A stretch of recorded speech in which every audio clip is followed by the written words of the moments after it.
الحمد لله رب العالمين والصلاة والسلام على سيدنا المرسلين أما بعد أعوذ بالله من الشيطان الرجيم بسم الله الرحمن الرحيم نبی کریم صلی اللہ علیہ وآلہ وسلم نے ارشاد فرمایا نیت المؤمن خیر من عمله، مسلمان کی نیت اس کے عمل سے بہتر ہے۔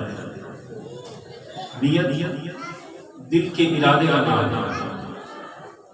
بندہ کوئی کام کرتا ہے تو اس سے پہلے دل میں اس کی نیت ہوتی ہے، اس کام کرنے پر اس کی دل میں نیت ہوتی ہے۔ جب پکا ارادہ ہو جاتا ہے اس کام کے کرنے کا تو اسے عربی میں نیت کہتے ہیں۔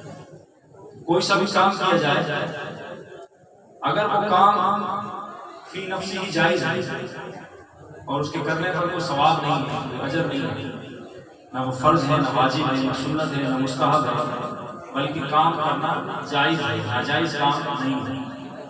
آپ نے جائز کام کیا تو اس کام کے کرنے پر آپ کو ثواب نہیں ملے گا۔ مثال کے طور پر کوئی بندہ موبائل استعمال کر رہا ہے، موبائل میں ویڈیو دیکھ رہا ہے، اور جو وہ ویڈیو دیکھ رہا ہے وہ ویڈیو دنیاوی طور پر اپنے کام کی ویڈیو ہے۔ تو اگر کوئی ایسی ویڈیو دیکھ رہا ہے تو یہ ویڈیو دیکھنا کوئی ثواب کا کام نہیں ہے، لیکن اگر اس کے اندر وہ اچھی نیت شامل کر لے، اگر اس کے اندر کیا کرے اچھی نیت شامل کر لے تو اب یہ اس کا ویڈیو دیکھنا بھی ثواب کا کام بن جائے گا۔ لیکن میری بات سمجھیے گا میں کیا کہنا چاہ رہا ہوں۔ مثال کے طور پر اگر کوئی کسی بھی فن سے وابستہ ہے اور وہ موبائل کے ذریعے فن سیکھ رہا ہے، اگر اس نے اچھی نیت کی تب اس کا ثواب ملے گا۔ اسی طریقے سے اگر کوئی بندہ کھانا کھا رہا ہے، کھانا کھانا کوئی ثواب کا کام نہیں، کھانا کھانے پر ثواب ملتا ہے نہیں ملتا، لیکن اگر بندہ یہ نیت کر لے کہ میں جب کھانا کھانے لگوں گا تو حضور علیہ السلام کی سنتوں کے مطابق کھانا کھانا، کہ کھانا کھاتے ہوئے حضور علیہ السلام کس طرح بیٹھا کرتے تھے اور کھانا حضور علیہ السلام کتنی انگلیوں سے کھایا کرتے تھے، اور کھانا حضور علیہ السلام جو لقمہ اٹھایا کرتے تھے وہ لقمہ کتنا بڑا ہوا کرتا تھا، یہ ساری باتیں، چاول کس طرح کھایا کرتے تھے، روٹی کس طرح تناول فرمایا کرتے تھے، اور حضور علیہ السلام گوشت کے اندر کیا چیز پسند فرمایا کرتے تھے، کون سے حصے کا گوشت آپ کو پسند تھا، یہ ساری باتیں ہمیں مسلمان ہونے کے ناطے پتہ ہونی چاہیے، لیکن بدقسمتی سے ہم اس سے بہت دور ہیں۔ تو سنت کے مطابق اگر کوئی بیٹھ کر کھانے کی نیت کر لے تو اب کیا ہوگا کہ اس کو کھانا کھانے کا بھی ثواب دیا جائے گا۔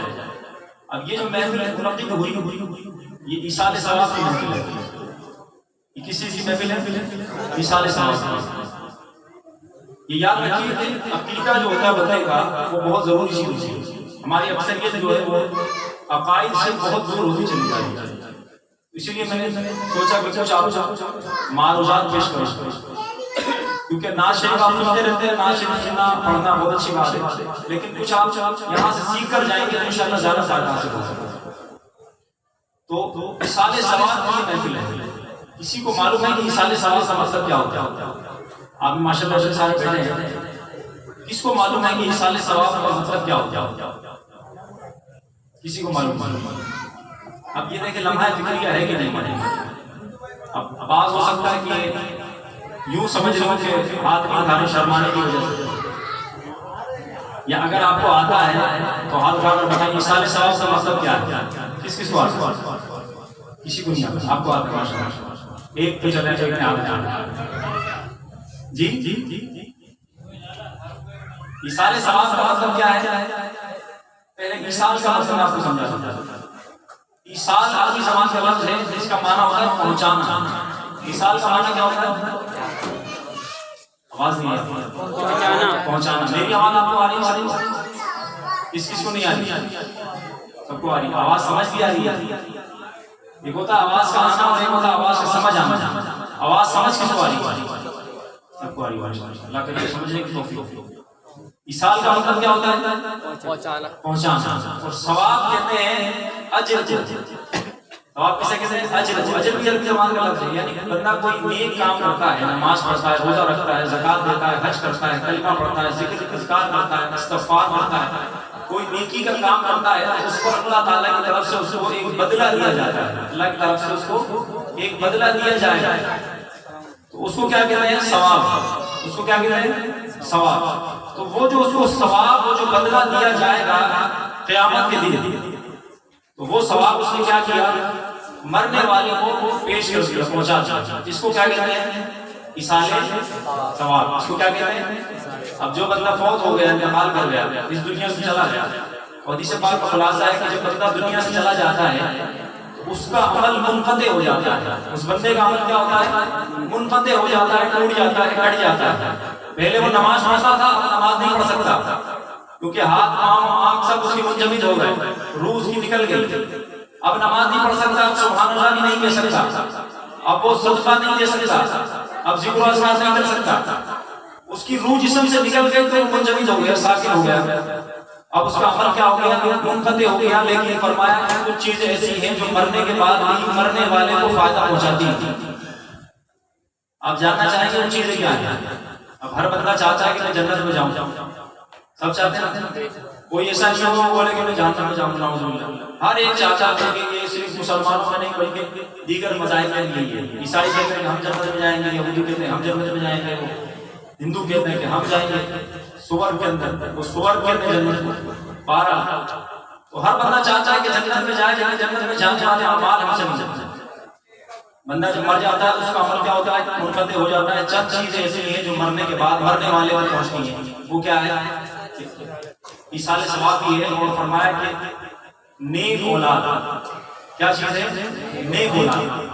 بندہ اس دنیا سے چلا گیا لیکن اس کی نیک اولاد جو تھی، نمازی، پرہیزگار، متقی، سنتوں کی آئینہ دار تھی، پابند تھی، اور اللہ کا ذکر کرنے والی تھی، قرآن کریم کی تعلیم دینے والی تھی، یہ ساری جو اولاد تھی، اب بندہ یعنی اس کا باپ اس دنیا سے چلا گیا لیکن اس کی اولاد زمین پر قرآن پاک کی تلاوت کر رہی تھی۔ اس کی جو والد، اس کے جو اولاد تھی، اس کے بیٹے تھے، اس کی بیٹیاں تھیں، وہ زمین کے اوپر دعائے مغفرت اپنے والدین کے لیے کر رہی تھی۔ اب یہ کیا ہوا کہ اس کا فائدہ قبر میں پہنچ رہا ہے۔ تو نیک اولاد یہ فائدہ دیتی ہے کب؟ مرنے کے بعد۔ تو کوشش کریں اپنے اولاد کو اچھی تعلیم دیں، اچھے ماحول سے وابستہ کریں۔ ہماری اولاد آج کس طرف جا رہی ہے ہمیں اس کی پرواہ نہیں ہے۔ تربیت اولاد کی لازمی چیز ہے، ہر ایک کے اوپر ضروری ہے کہ اپنی اولاد کی شریعت مطہرہ کے دائرے کے اندر تربیت کریں۔ آج اس کا فقدان ہمارے درمیان موجود ہے، ہم اس کی پرواہ نہیں کرتے۔ ہماری اولاد کیا دیکھ رہی ہے، کہاں جا رہی ہے، کس طرح کھیل کھیل رہی ہے، ہمیں معلوم نہیں ہے، ہم اپنے کاموں میں مشغول ہیں۔ بس یہ پتہ ہے کہ اولاد لقمہ پیٹ پہ ڈالنا ہے، اب لقمہ حلال کا ہو یا حرام کا ہو اس کی تمیز نہیں۔ یاد رکھیے کہ ساری چیزوں کے بارے میں قیامت کے دن سوال کیا جائے گا۔ ثم لتسألن يومئذ عن النعيم، اس دن تم سے ضرور نعمتوں کے بارے میں سوال پوچھا جائے گا۔ تو تربیت اولاد اچھی کریں گے تو پھر کیا ہوگا کہ آپ کی اولاد مرنے کے بعد آپ کے لیے ایصال ثواب کرے گی۔ ہماری اولاد ایسی ہے کہ بندہ مر گیا، باپ کا جنازہ پڑھانا یہ بیٹے کا حق ہے۔ بیٹے کو پتہ ہی نہیں جنازہ کیسے پڑھ سکتے، بیٹے کو پتہ ہی کہ جنازے کے اندر کتنے رکن ہیں، نماز جنازہ کے اندر کتنے رکن ہوتے ہیں، کتنے فرض ہوتے ہیں، نماز جنازہ میں کون کون سی دعائیں پڑھی جاتی ہیں، بیٹے کو نہیں معلوم تو وہ کیسے پڑھائے گا؟ وہ امام صاحب کو آگے پڑھا، یہ کام تو امام صاحب کا، یہ امام صاحب کا کام نہیں ہے۔ اگر باپ کا انتقال ہو جائے تو بیٹے کا کام ہے کہ اس کی جنازہ، اس کا جنازہ پڑھائے، اس کو غسل دے، اس کو کفن پہنائے، ہمیں آتا نہیں معذرت کے ساتھ۔ دوسرا ہمارا یہ معاملہ ہے کہ اگر فاتحہ پڑھنی ہے، اس کو اتنا ہم نے بہت بڑا کام سمجھ لیا فاتحہ کو کہ ہم ڈھونڈ رہے ہوتے ہیں امام صاحب، مولانا صاحب کو ہم ڈھونڈ رہے ہوتے ہیں، کوئی ایسا مل جائے کہ فاتحہ پڑھ دے ہمارے گھر میں، یا فاتحہ لگا دو، فاتحہ پڑھنا نہیں کہتے، فاتحہ لگا دو، اس کے لیے ہم بڑا اہتمام کرتے ہیں۔ اگر بتیاں جلانا ہے بہت ضروری ہے، اگر کوئی فاتحہ میں اگر بتی نہیں جلائے گا تو فاتحہ نہیں ہوگی۔ اگر بتی صرف خوشبو کے لیے ہوتی ہے، یاد رکھیں، قبرستان میں جلائیں، گھر میں جلائیں، اگر بتی کا کام کیا ہے؟ خوشبو پہنچانا۔ آج کل جدید دور ہے، آج کل دوسری چیزیں جو خوشبو کے لیے موجود ہیں، ضروری نہیں ہوتا کہ اگر بتی جلائیں۔ ہمارے یہاں کیا ہوتا ہے، ہر جمعرات کو بتی لگانی ہے، تو لگانی بھائی، وہ فلاں بابا آتا ہے گھر کے اندر، یہ ہمارے یہاں تصورات ہیں۔ بابا کو اتنی فرصت ہے کہ وہ آپ کے گھر میں آ رہے ہیں، سوچنے والی بات۔ وہ بعض اوقات ایسا ہوتا ہے بابا یہ فلانے بندے کے اوپر آتا ہے، اور یہ تو یہ استغفر بابا جو ہے کسی عورت کے اوپر بھی آ رہا ہے۔ ایسا بھی ہوتا کہ فلاں بابا کی سواری آ رہی ہے عورت کے اوپر، وہ عورت بابا بن کے بیٹھی ہوئی آستانے پر اور وہ تعویذات دے رہی ہے، دم کر رہی ہے، کون سے بابا آ رہے ہیں؟ وہ سمجھ رہی بابا آتے ہیں۔ بابا نے ساری زندگی پردے کی تربیت کری کہ پردہ کرنا ہے، اور وہ مرنے کے بعد اسی کو فرا کرنا۔ آپ سوچیں ذرا، ہمارا یہ عقیدہ بن چکا ہے۔ یہ وجہ کیا ہے کہ دین سے ہم دور ہو چکے ہیں۔ دین کے اگر قریب ہوتے تو کبھی بھی ایسے توہمات کے اندر اور ڈکوسوں کے اندر نہیں جاتے۔ تو یہ یاد رکھیں کہ تربیت اچھی ہوگی تو بندہ اولاد کیا کرے گی؟ ایصال ثواب کرے گی۔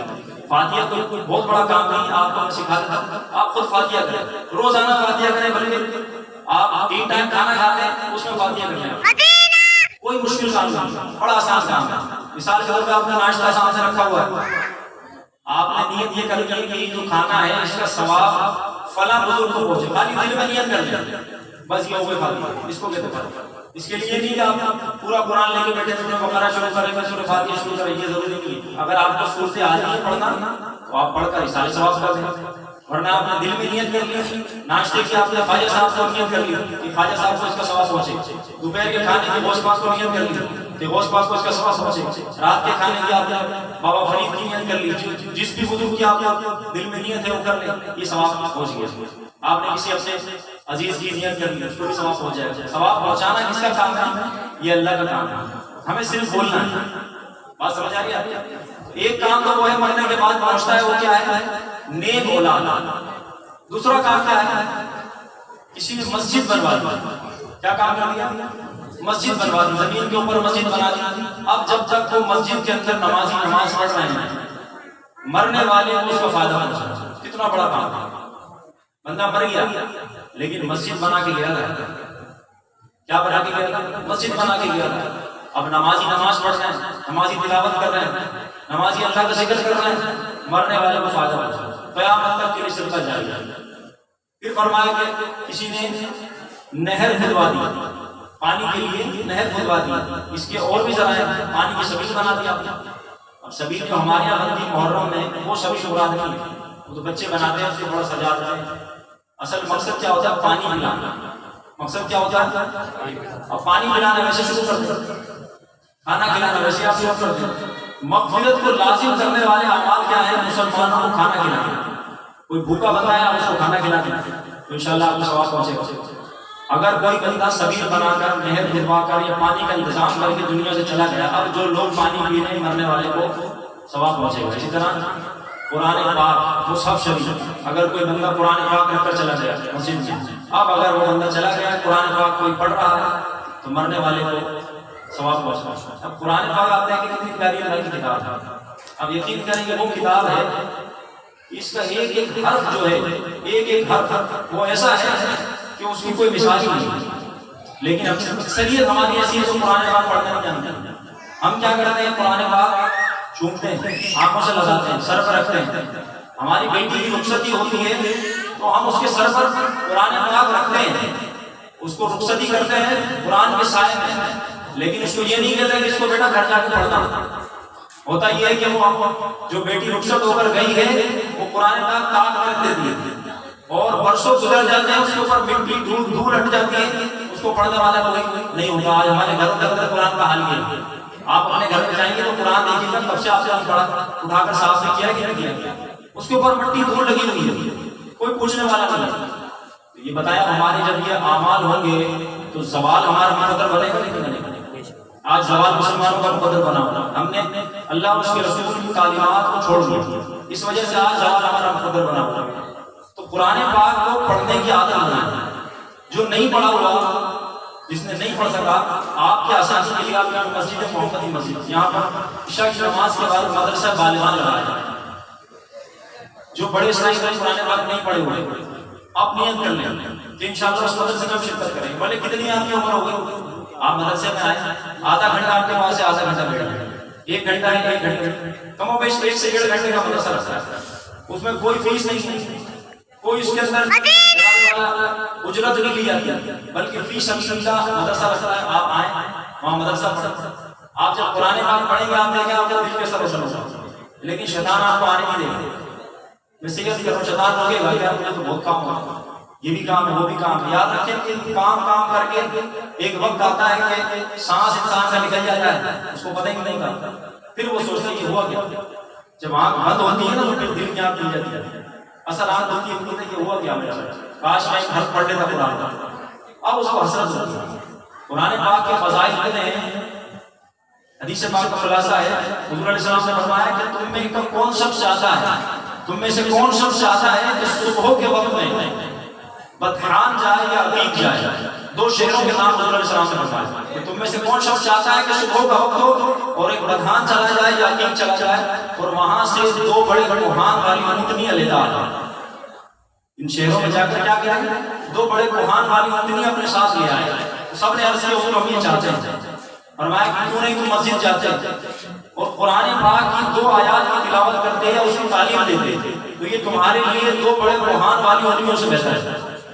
کیا فرمایا کہ صبح کے ٹائم پر کوئی بدحان یا عقیق جائے اور دو بڑے کوہان والی اونٹنیاں لے آئے، اس سے بہتر کیا ہے کہ مسجد جا کر قرآن پاک کی دو آیات کی تلاوت کرنی ہے یا پھر کسی کو تعلیم دینی ہے۔ ہم نے قرآن پاک پڑھا ہوا اسی طریقے سے کسی کو پڑھا دیا، صدقہ جاریہ۔ مرنے کے بعد کیا ہوگا؟ آپ کا کوئی شاگرد تھا، آپ کا کوئی اسٹوڈنٹ تھا جس کو آپ نے قرآن پاک کی تعلیم دی تھی، مرنے کے بعد جب وہ پڑھتا رہے آپ کا ثواب ملتا رہتا ہے، یہ صدقہ جاریہ ہے۔ یہ تمام صورتیں کیا ہیں میں نے آپ کو بتائی، یہ ایصال ثواب کی صورتیں ہیں۔ یہ کیا کی صورتیں ہیں؟ ایصال ثواب کی۔ درود پاک آپ نے پڑھا صلی اللہ علیہ وسلم، یہ پڑھنے میں کتنا مطلب ہے؟ صلی اللہ علیہ وسلم، سب پڑھیں صلی اللہ علیہ وسلم۔ یہ پڑھا آپ نے، پڑھنے کے بعد کیا کہا؟ یا اللہ اس کا ثواب فلاں بندے کو پہنچے۔ آج کس کا 40 برسی کی عبد المجید مرحوم صاحب کی برسی کی محفل ہے۔ برسی کسے کہتے ہیں؟ ایک سال گزر گیا، ایک برس ان کو گزر گیا، ان کی برسی کی سلسلے میں یہ محفل رکھی گئی ہے۔ اب آپ سب اگر درود پاک پڑھ کر اپنے دل میں نیت کرنے کے لیے جو درود پاک میں نے پڑھا ہے یہ کس کو پہنچے؟ عبد المجید صاحب کی، تو کیا ہوگا کہ اس کا ثواب ان کو پہنچ جائے گا۔ اور قبر میں ان کو جو ہم ثواب پہنچاتے ہیں کس طرح ملتا ہے پتہ ہے آپ کو؟ حدیث پاک میں آتا ہے کہ جب اللہ کوئی ثواب پہنچاتا ہے اپنے مرحوم کو تو اس کو ایک تھال کے اندر، نورانی تھال کے اندر پیش کیا جاتا ہے۔ نورانی تھال کے اندر کوئی سارے ثواب پیش کیا جاتا ہے، اس کو کہا جاتا ہے کہ فلاں بندے نے تجھے تحفہ بھیجا ہے، فلاں بندے نے یہ ہدیہ بھیجا ہے، اسے قبول کر۔ چند باتیں آپ کو عرض کروں انشاءاللہ آپ کو فائدہ ہوگا کہ ہمارے یہاں موت کا تصور بالکل غلط لیا جاتا ہے، یہ یاد رکھیں۔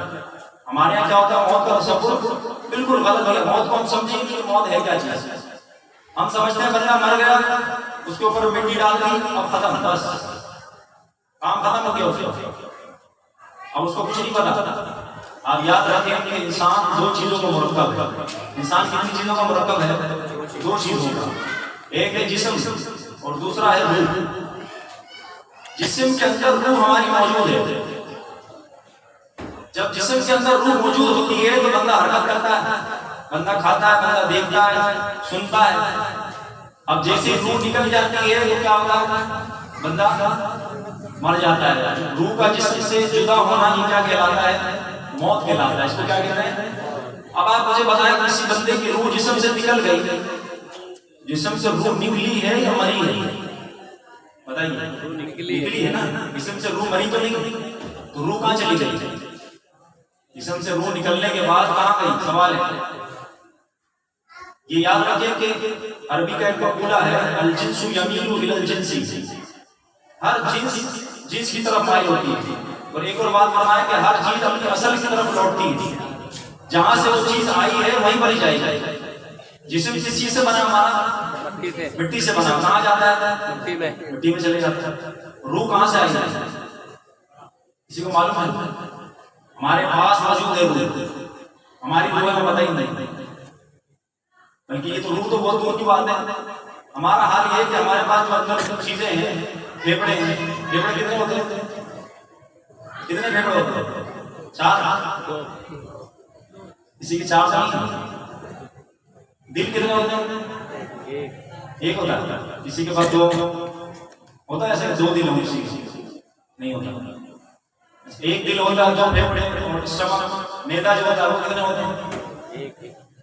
یہ ساری باتیں کون پڑھتا ہے؟ ڈاکٹر پڑھتے ہیں، تو حکمت کی باتیں ہمیں نہیں پتا۔ میدا کیسے کام کر رہا ہے، پھیپڑے کیسے کام کر رہا ہے، گردے آج کل بہت فیل ہو رہے ہیں، سنا ہے نا آپ نے؟ گردے فیل ہو رہے ہیں۔ گردے کتنے ہوتے ہیں؟ 2 گردے۔ میری بات سمجھ آ رہی ہے؟ گردے آپ کے پاس ہیں، پھیپڑے آپ کے پاس ہیں، دل آپ کے پاس ہے، میدا آپ کے پاس ہے، آنتیں آپ کے پاس ہیں، ساری چیزیں آپ کے پاس ہیں۔ کبھی آپ نے دیکھی کوئی بولتے کہ بھائی میں نے آج اپنے گردے دیکھے؟ کوئی ہے ایسا؟ آج میں نے شیشے میں اپنے پھیپڑے دیکھے، کوئی دیکھ سکتا ہے؟ اتنا پاس ہے اور آج میں دل دیکھا دیکھ سکتا ہوں اتنا پاس ہے. اب یہ تو اندر کی چیز ہے. آج تک کسی نے اپنی کلی دیکھی کتنا پاس ہے. پیٹ دیکھیے شیشے میں دیکھ سکتے ہیں آپ. اور آپ یہ دیکھیں دیکھنے کی چیز کیا ہے. آپ سب دیکھ رہے بڑے بڑے پہاڑ نظر آ رہا ہے, آسمان نظر آ رہا ہے, چاند نظر آ رہا ہے, سورج نظر آ رہا ہے. آنکھ کے اندر بھی چلا جائے ذرا دیکھیے آپ میرے آنکھ میں کیا. آنکھ سب کچھ دیکھ رہی ہے, بڑی بڑی چیزیں دیکھ رہی ہے, آنکھ کے اندر بھی چلا گیا اور دیکھیے میرے آنکھ میں کیا چلا گیا. آپ نظر نہیں آتا. بات سمجھ رہے ہیں. یہ ساری چیزیں ہمارے پاس موجود ہیں, ہمیں پتہ نہیں ہے. بتانے کا مقصد یہ ہے کہ غور و تفکر ہم نہیں کرتے. ضرورت اس عمل کی ہے کہ غور و تفکر کیا جائے. کیا کیا جائے؟ غور و تفکر کی فکر کی جائے. ہماری فکر یہ ہوتی ہے کہ ایک کے دو کیسے ہو سکتے. آج 10,000 کما رہے ہیں تو 20,000 کیسے کما سکتے ہیں. یہ فکر ہے. رات دن اسی فکر کرنے لگے ہوئے اور ایک وقت آئے گا چلو بھائی کلمہ شہادت ہو گیا کام. یہ یاد رکھیں, اس فکر سے باہر نکلیں. جس مقصد کے لیے اللہ نے دنیا میں بھیجا تھا اس مقصد کو حاصل کرنے کی کوشش کریں. الحمدللہ ہماری دعوت اسلامی کا ماحول یہ سوچ فراہم کرتا ہے. آپ اس کے ساتھ وابستہ ہو جائیے. جو مدرسہ بالغان مسجد میں لگتا ہے عشاء کے بعد, اس میں شرکت کیجیے. جو درس دیا جاتا ہے 5 منٹ کا یا 7 منٹ کا درس ہوتا ہے, اس میں آپ شرکت کریں. نیکی کی دعوت کو ہم کریں, سینہ بسینہ نیکی کی دعوت کو پھیلائیں. ہم کیا کرتے ہیں, نیکی کی دعوت نہیں دیتے. کوئی بندہ پڑوس کو گناہ کر رہا ہے ہم اس کو روکتے نہیں. گھر کے اندر گناہ کر رہا نہیں روکتے, ہونے دیتے. آپ یاد رکھیں کوئی گناہ کر رہا ہے, کوئی غلط بات دیکھ رہے اس کو روکیں, اس کو منع کریں. یہ کیا ہے, برائی سے منع کرنا. نیکی کا حکم کریں. آپ نماز پڑھتے اپنے ساتھ 1 کو لے کے چلے, اپنے ساتھ 2 کو لے کے چلے, اپنے ساتھ 10 کو لے کے چلے. مسجدیں بھر جائیں گی. ہماری فجر کی نماز میں تعداد آپ دیکھیں کیا ہے, اتنا بڑا علاقہ ہے, 100 مشکل سے ہوتی ہے, 150 مشکل سے ہوتی ہے. یہ کب بھرے گا مسجد؟ کون بھرے گا؟ رشتے آ کر بھرے گا. یہ ہم نہیں بھریں گے.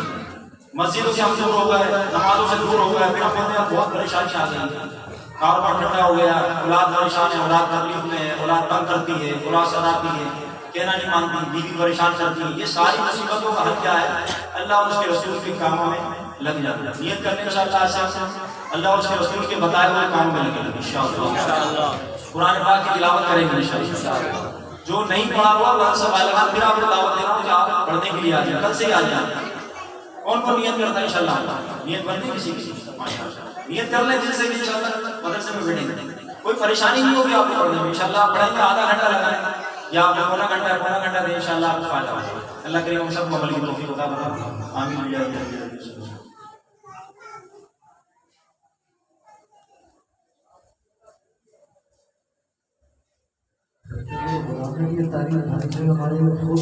وہاں پر پڑھا رہے ہوتے ہیں.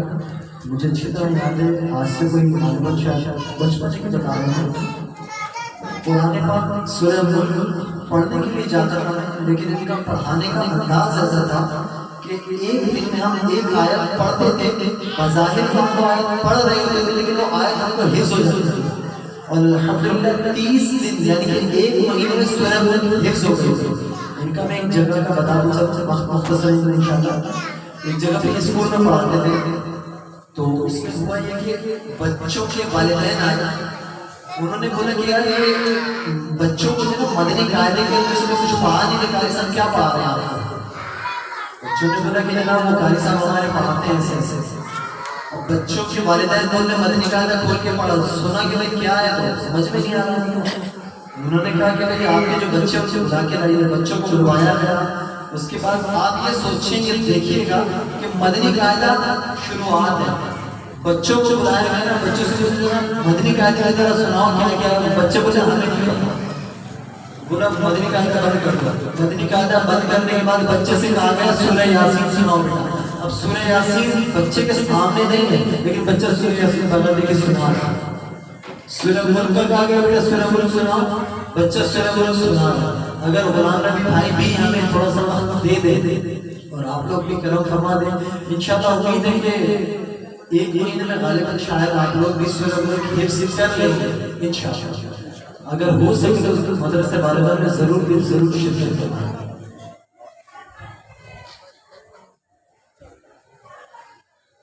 اعوذ باللہ من الشیطان الرجیم. بسم اللہ الرحمن الرحیم.